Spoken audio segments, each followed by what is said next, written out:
Early stage expectations, yeah. Do you have any opinions or places I can go to find things that products to use for organizational skills? Products to use for organizational skills for early stage dementia. Rather, any type of calendars to use, one better than others? All right. Something I can look at the brand is that getting off track. Right. All right. Well, I mean, there's a lot of smartphone technology. I know my clients know how to use iPads at early stage because they're Skyping their family. All of the Apple stuff has a pretty easy interface for the clients. As for organizers, I would look at the Alzheimer's store at the Alzheimer's Association. They have some really neat ones, and they have phones that have pictures of your family members to do speed dial. So you can just put a picture of each family member on a button. I like the Jitterbug because it only calls one person. It's a cell phone, so that's an option too. Instead of something like my Droid, they would not get a Droid. But if you get like I don't even get my Droid, but you get a Jitterbug. It just calls one person, like call, hang up, call, hang up. But yeah, look at the Alzheimer's store. They should have a lot there. And then AOA.gov has some stuff for purchase. The Administration on Aging.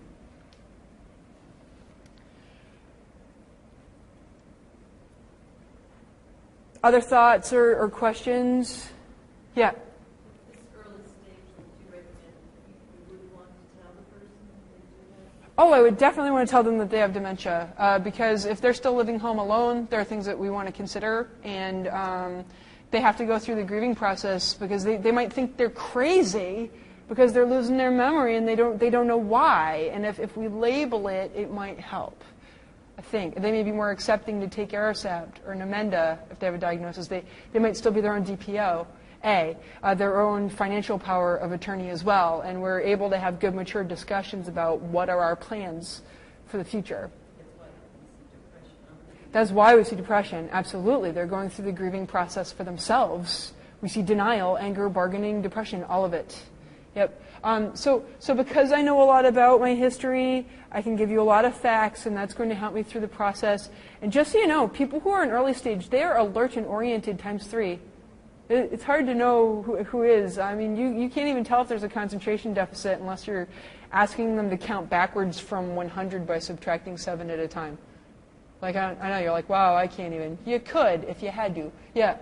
I did that with my aunt when she was starting to really admit. What did you do with the aunt when she? I talked to her about her losses. I didn't use the word dementia. You talked to her about her losses. You didn't say dementia. Attorney for her. We went to the bank together, and she took an active part in making her own decisions. So because you talked to her, she took an active part into making her choices. She understood that she needed help. And Okay. we worked it out together, finding a place for her to go and everything. Do you think because she was involved in that made a difference in? It really did. Okay. I have to sort of go along with her ideas in a way that she thought it was only a temporary setup. Right. Sometimes you have to say it's kind of temporary. Yeah. And she didn't understand the whole context of it. Yeah. She felt like she was making her own decisions. She had never gotten married. She was a professional writer. She was never married. She's a writer. Decisions, lived alone, and Made her own one of the things choices. She had to move out of her apartment. Change is hard. She started fires and didn't know it. She's starting fires and didn't know it. She stove and walked. Decreased insight. So the denial could be because of decreased insight. Yeah. She had food poisoning because she didn't know how old the food was in her refrigerator. She'd have food poisoning because her food got. She wasn't safe to live alone. So she needed to gently be talked into it and being involved. She wanted to walk around the neighborhood and find another place to live, but temporarily because we said there was nothing available at that time. We could always. That's the same thing I do for adult daycare. Yeah, I say that. I'm like, same reason you should go. If I tell someone they have dementia, I'm like, well, let's go to adult daycare because we could work on your skills to prevent cognitive decline. Keep you at your sharpest. They have exercise, which is really good for your cognition. That's your next slide. It helps with the transition in residence. If they're already accepting to go to adult daycare, they may be more accepting to go to an ALF later. And sometimes you got to tell people it's temporary. You won't have to go to the ALF forever. I mean, you just go there, and if suddenly you're doing okay and you don't need any help, then we'll talk again. But sometimes that's all people need to hear, just to be comforted in this one day to go to the next day. Google has a translate feature, and this is very important to know because when people go to mid-stage dementia, they forget English if it's not their primary language. They go back to their primary. If you can collect it when they're early on in dementia, great. But later, then they go into Pennsylvania Dutch, and you don't know what to say. So you can go over here, pick the language you want to translate to, and then it'll say it. Zitten. Okay, so it'll say phonetically to you, and words I like are collected on your slide there. Sit, copy me. Yeah, there's an app for the smartphones and iPhones too. So Google has Translate on your phone, which is nice because a lot of you use that for documentation when you're with your clients anyway. So you could just get them on or just your phone. Absolutely. So there's no Indian because they don't get dementia. So okay. Well, it's probably because they're very smart and speak English and Hindi. Okay, so, we can make a shoebox time capsule, put important items in there that you know you'll appreciate later, like interesting hobbies that you used to engage in because you might develop a new interest in it later, pictures of family members, or some sort of little trinket, just put it in a box, tell the story, and we could put that in a closet and bring it out later. When you're forgetful, I could go tell you your stories back to you. All right. Reality orientation, I think, is appropriate at this stage. Do the monthly calendar, let them keep track of the date. You could do a daily planner. Just the appointments are a superpower. They want to know this. They want to be involved and do these things. So I would encourage that skill. Pill schedule. There was this one guy, he kept dumping out all of his pills. Every time the nurse left the house, she'd organize them, she'd tell him what all the pills were, and then as soon as she left, he'd just dump out the whole pill counter for the week, and then you have all the bottles, and then the PTA, she'd come in after, and she'd see he's like all frazzled and upset. So she invented something for him, which was really nice. It was a pill schedule that she took a picture of all of his pills.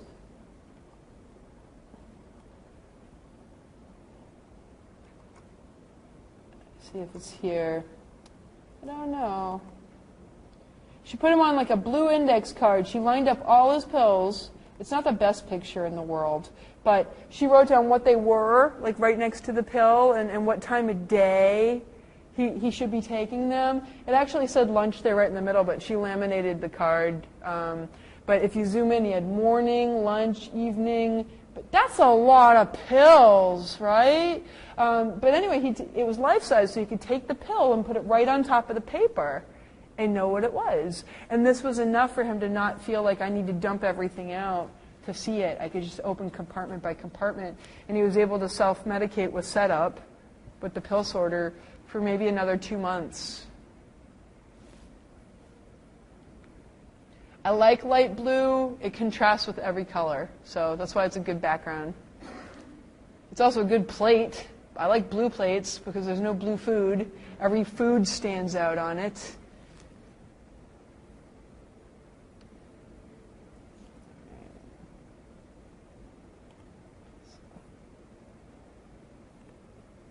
Oh yeah, I like GPS systems because they have a home button. In case there's road construction and I'm driving and I just don't know where to go, if there's a detour, you always have the home button to take you back to start. So in early stage, you could learn how to use stuff like that. The family would just have to pre-program it. Adult daycare is good, but you want to have at least 2 days a week or else it's disruptive and could make Jenga fall. Research showed that community-dwelling elders who did not go to adult daycare compared to those that went to a 1 day a week program, the ones who went to 1 day a week had faster cognitive decline because it's disruptive to their schedule. If you do every day, that's more of a routine. Ideally, you'd want to have 5 days a week. But that's going to help give the family respite. It's going to help the client with the grieving process and help them later with the transition and residence. You could start a client support group for your early stagers in the community or with your company. If you do so, keep everybody in the same group, even if their cognition declines. Don't pull them out, because there's a big social benefit to being with my friends, and if you pull me out of the group, we're all going to feel bad about that. Especially because our families do stuff together outside of this group. So it's actually traumatic to pull me out. Just maybe every 6 months you start a new group. Probably a good one. And then keep everybody together. And things you could do during that group. Talk about strategies to remember. Do some exercises together.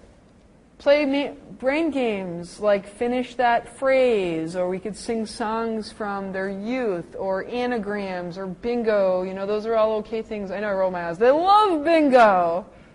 Okay. Activities like building craft projects together, assembly type projects that could look, you make the model, the completed project, and they could build it to that level.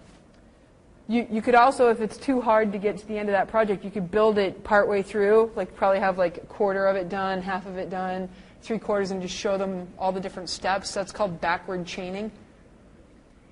Or we could have a long-term project that we work on, like a Lionel train set or a dollhouse, and this could be something that we build for a memory unit that's in the building where we go to the support group. Grown-ups love to work on those projects together, and it's multi-gender, so we could have both sexes working on it at the same time.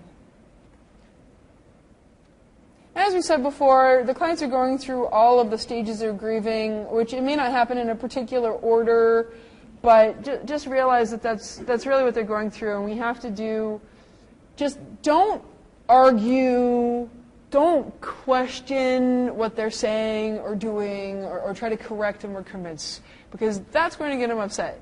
You want to acknowledge and validate their feelings. I understand that you feel that way. You feel this way. Reassure. I care about you and don't want you to feel this way. Or I care about you and I'll take care of stuff. Redirect. Give them something to do. You know, I'm up to my ears in towels. If you could fold these, if you can clean this, if you could snap these beans for dinner for me, that'd be great. If you could knead this bread for me, I have too much to cook and I need your help. Can you husk this corn for me? Something that's just right. Not too easy, not too hard, but I'm slightly challenged, and when I finish, I feel like I have a sense of accomplishment, like I was helpful. Or just distract. Ice cream is a dementia-friendly food. Never run out. Your freezer should be stocked. Everybody likes ice cream. Okay. I will see you at 12:30. Okay? Enjoy your lunch. I like it when I have time to share artwork because I don't always have time.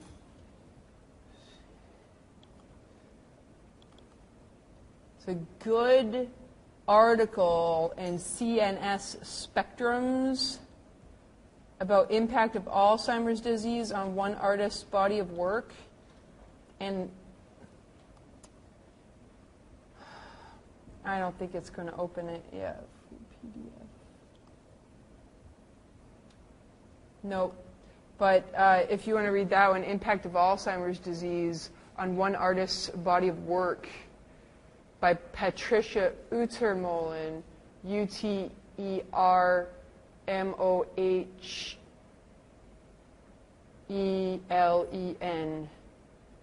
This man had done a series of autobiographical paintings to show what it felt like at the different stages of dementia, and it's about his life, and it's just really profound. He had really detailed paintings, and all the way along you just see a lot of feeling in the work, and towards the end, his very last painting is called Erased Self-Portrait. He was able to do some of it, but he wasn't able to complete, and then for the rest of his life, if you give him a pencil, he'd draw an oval on a piece of paper until he couldn't hold a pencil anymore. And I just think That's art, being able to look at the world from a different perspective and create something that generates feeling with the viewer. And I mean, art is in how you look at it, not, I don't think it's the disease's manifestation on a canvas. I think it's how you interpret it, and some of these artworks are really profound.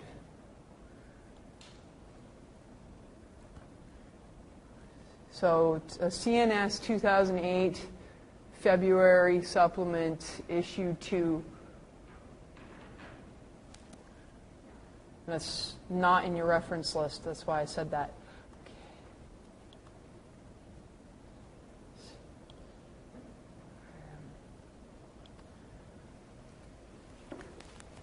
A little bit more about early stage before we move on to other stages. A little word on financial interventions.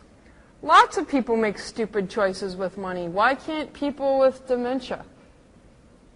That's one perspective that I have. What if they want to give their kids money while they're alive rather than when they pass away? Or what if they want to give their house to their kids before they pass away?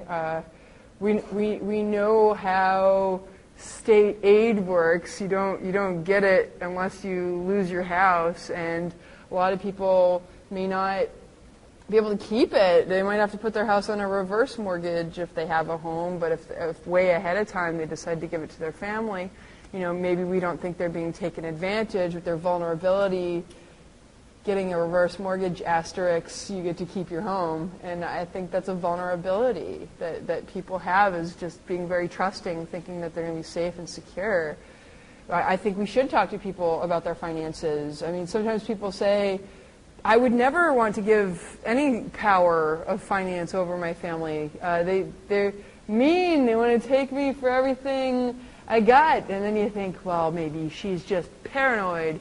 Well, maybe her family's nasty. I mean, we know some families are not nice. And if you've ever had a death in your family, people get weird about stuff and money, and it can be nasty. So I think it's good to have a mature discussion early on and say, if you ever lost your capacity to make choices for yourself, who would you want to manage your money? And sometimes it's just hiring a financial advisor and then being very clear with that advisor what your expectations are. Sometimes we get into declaring competency and these things go into court, and we have people vouching for the client's functional cognizance, and sometimes you have people saying, well, she doesn't have the good choices, but dementia does have a bad rap, and once you say the D word, a lot of people might be losing their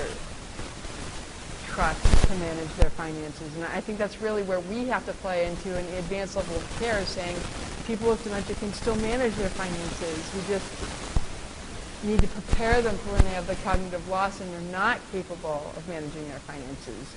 We don't want them paying their mortgage twice.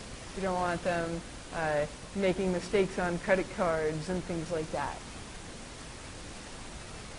So a lot of ethics come into play. Yes, sir. You're a speech therapist.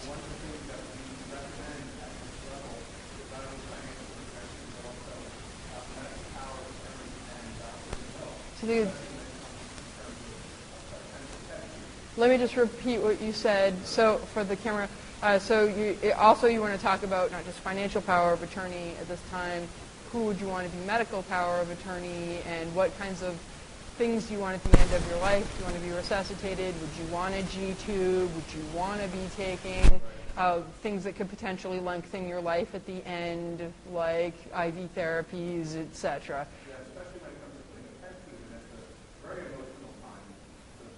A peg tube is an emotional time for the family. Mm-hmm. It's nice when the family has already spoken with mom or dad about it and gotten their wishes and understandings of what's happening. It saves everybody a lot of problems. So you tell the client early on that it will save your family a lot of heartache and grief in making those kinds of decisions if we talk about it now, rather than an emotional moment when you're not able to talk and they think they want to make sure they're making the right choice. I think that's important. I think we want to plan ahead. And I know my grandmother, when she had terminal cancer, she had cervical cancer, she was very involved in planning her funeral and all of those things, and it put her at ease. Like, she was picking out the flowers and the songs she wanted to play, and she's like, my grandma was a kook. She wanted us to sing karaoke at the after party, and we did. It was just it was weird because she like played. She wanted to play the song that my Uncle Lance had sang. He'd passed away, and the song was called "Lay Down Beside Me." And I'm like, that just doesn't sound right at a funeral. But she wanted us to laugh at the funeral, so But she was involved in it. It made her feel good. So I think so. We could have some mature discussions about it. And sure, it's hard. It's depressing. It's sad. It's also funny and horrible and memorable. You kind of feel everything.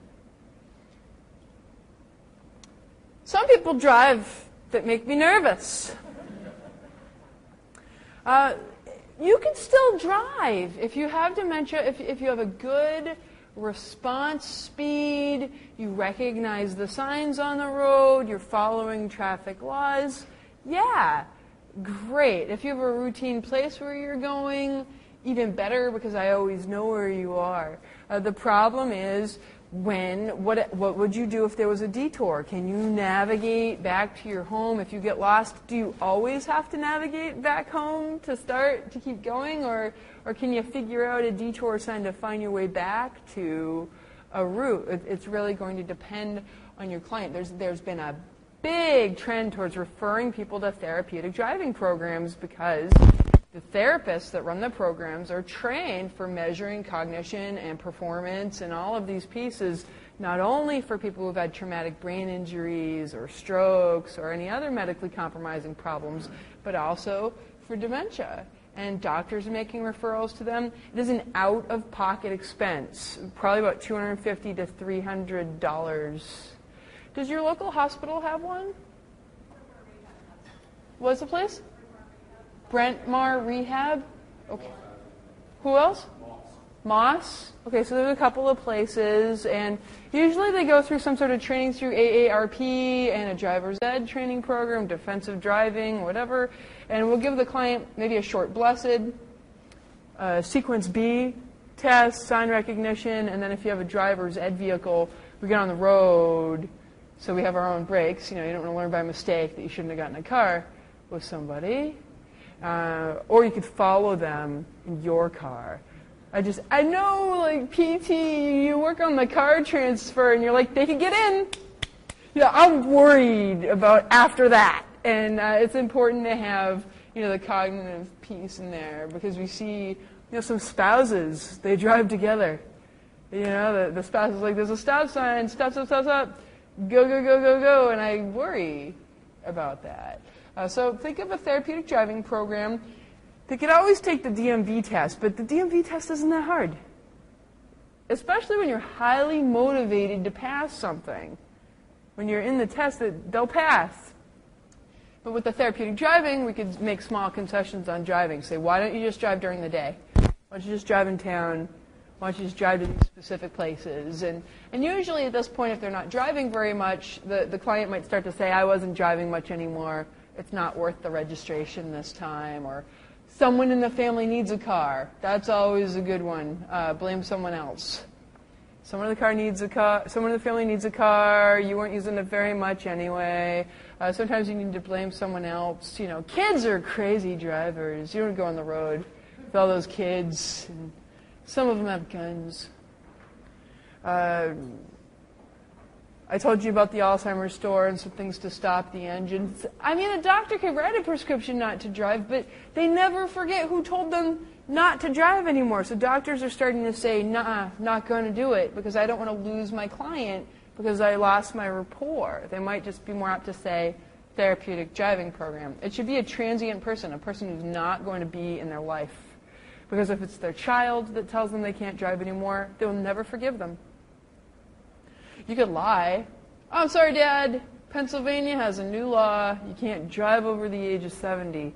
Isn't that horrible? I'm going to handwrite a letter to the senator. You do that. Write it.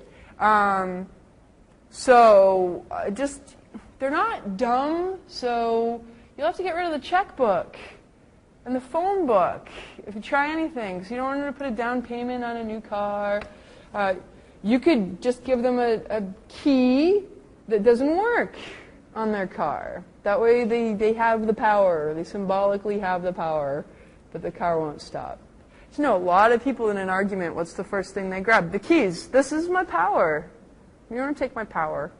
And just promise you can take me wherever I need to go. Make me feel like I can get where I need to go, because I want access to my friends, the community, my church, that store. That's all part of me. All right. Now, we also see a decrease in executive management functions, so we would want to reduce their responsibilities. Start to pitch in with the domestics, get some hired help for cleaning, mowing the lawn, shoveling the driveways, maybe make some concessions at the job. You know, Dad, I don't think you should be the lead surgeon on your medical team anymore. It's like, well, it's okay if I mess up. It's brain surgery. It's supposed to be hard. Well, driving, decreasing the driving, maybe dropping off some meals, getting them to accept other people to come bring meals. Keep track of their appointments, even though they know their own, so you can follow up, see how they did. You know, if you're a family member, maybe go with them to some of the appointments to be supportive, but also put in your 2 cents if you're worried about cognitive decline. Maybe there's someone in the community that helps this client, and you want to consider that as a caregiver. Maybe I call that the guardian angel. It could be a neighbor, someone from their church. There might be someone who shows up on a regular basis to help this person out, and you want them involved in the care planning. They're very important. It could be the difference of someone going home on their own or not. What is their emergency preparedness plan? We could work on one of those as well. Any more questions or comments about early stage?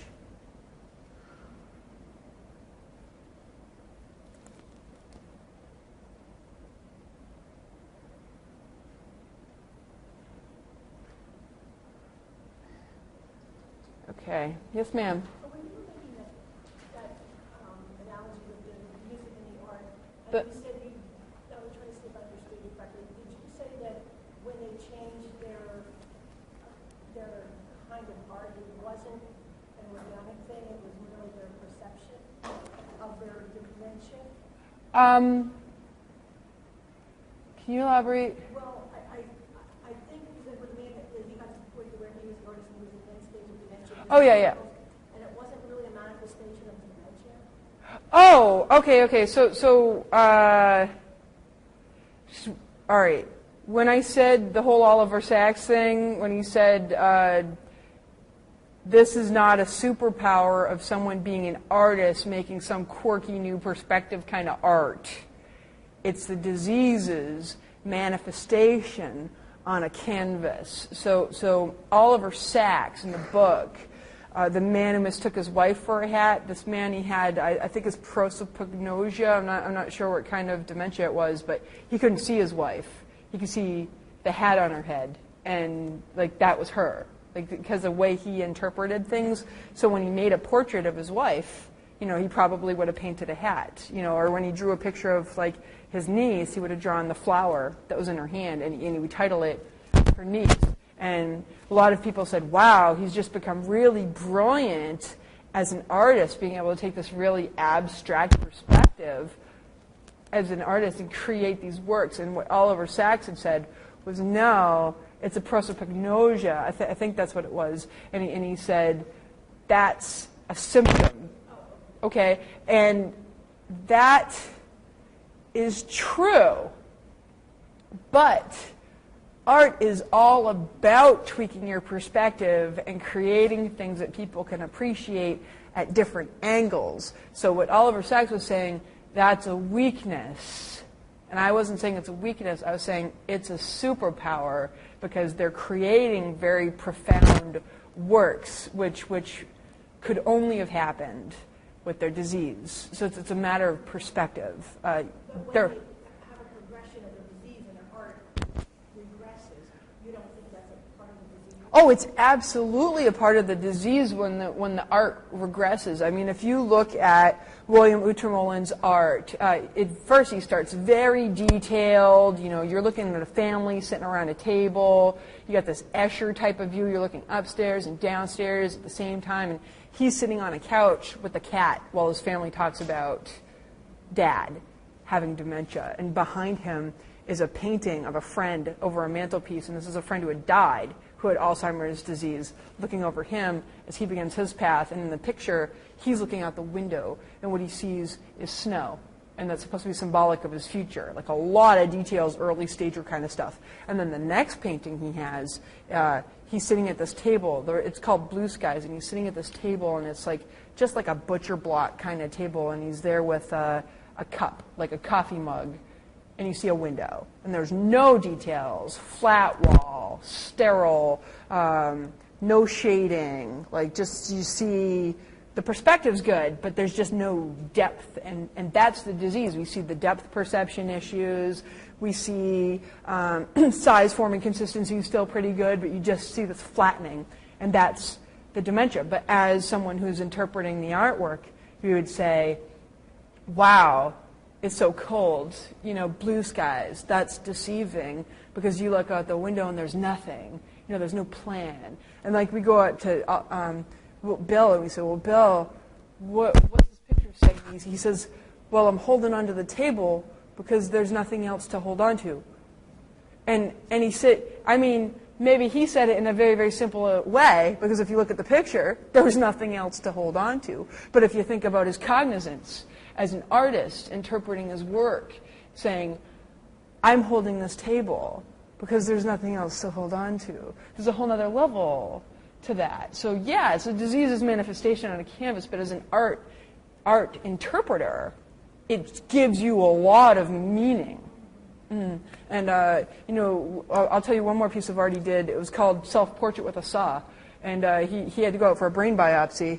And then he ended up getting the next painting he made, he says, I have to paint, he's got a picture of his face, and right next to him is a saw.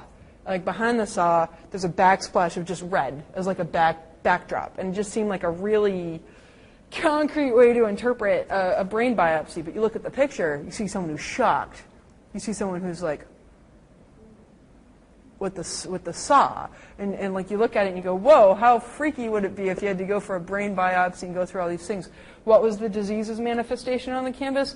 He painted all the gyri and sulci of his brain and then painted a forehead and hair over it. So you wouldn't see it if you looked at it. But there was disease manifestation on the canvas. But as an art interpreter, we would say, looking at this, whoa, why would he hide the brain? Like, what would that mean if there's something there that I can't see, you know, as an art interpreter? So there's two different levels there. So if you know what I'm getting at, I guess I'm trying to say, yeah, the disease does manifest itself in the art, but as someone who's appreciating it, they have a superpower for what they are creating for society. Yeah.